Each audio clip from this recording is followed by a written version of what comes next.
हे चंद्रदेव, आपके वंश में पांडवों जैसे कायरों ने जन्म कैसे लिया? आपके वंश के माथे पर यह धब्बा अब तो सदैव रहेगा, और ये धब्बा ना तो मेरे लहू से धुलेगा और ना ही उन पांडवों के।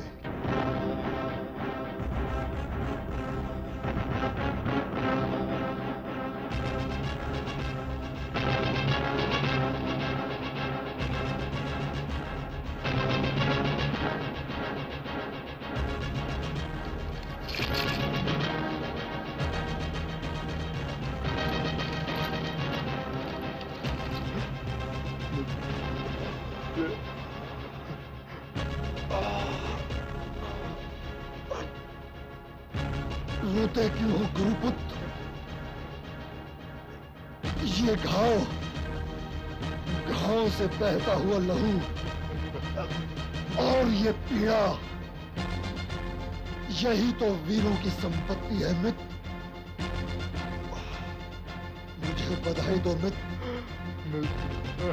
कि तुम्हारा मित्र दुर्योधन भी कपट और अनैतिकता के उसी शस्त्र से मारा गया जिससे गुरुदेव मारे गए थे। अर्जुन अवश्य ही उनका प्रिय शिष्य था, किंतु उनकी मृत्यु का उत्तराधिकारी मैं निकला। मेरे लिए पीड़ा के ये क्षण गर्व के क्षण है मित्र, इसलिए रो मत मित्र, मुझे बधाई दो मित्र, बधाई दो मुझे मित्र।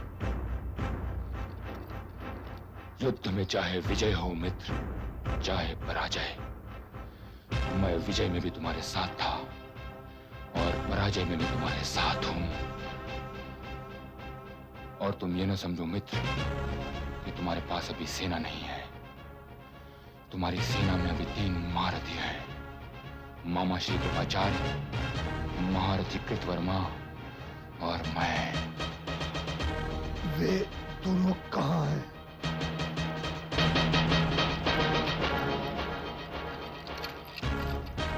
हम दोनों यही हैं युवराज। अब तो वो राज्य नहीं रहेगा कुलगुरु जिसका मैं युवराज था।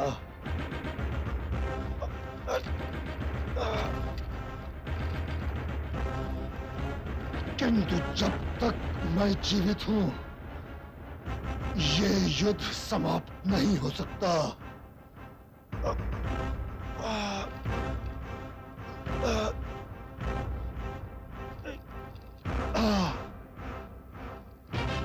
मैं गुरुपुत्र अश्वत्थामा को प्रधान सेनापति नियुक्त करता हूं।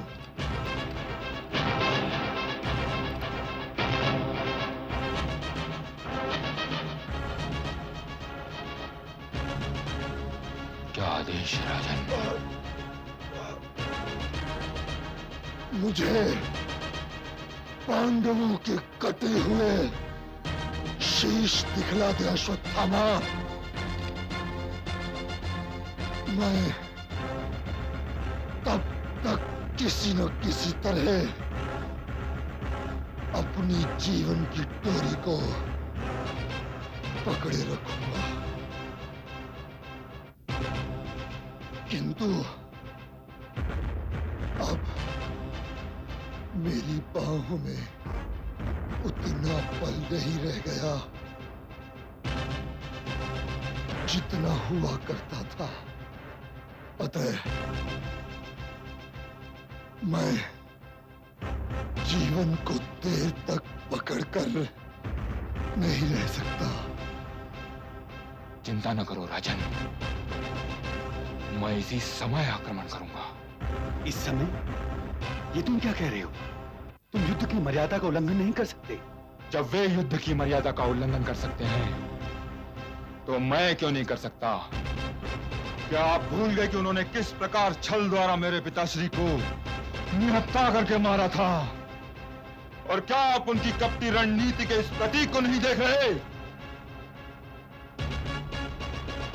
इस युद्ध में हम सभी मर्यादाओं को बहुत पीछे छोड़ा है। पांडव मेरे ऋणी हैं और उन्हें अपने शवों से मेरा ऋण चुकाना पड़ेगा। मुझे आज्ञा दो मित्र। विजयी भव।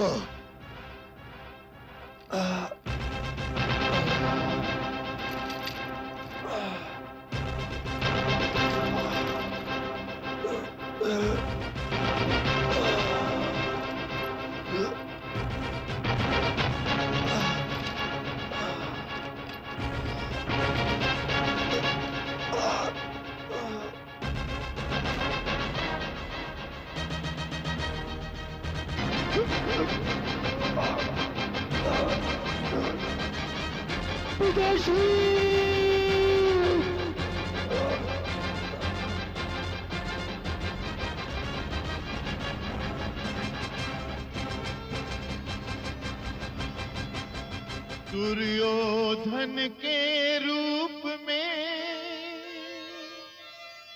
आज मरा अन्याय, पाप शाप संताप का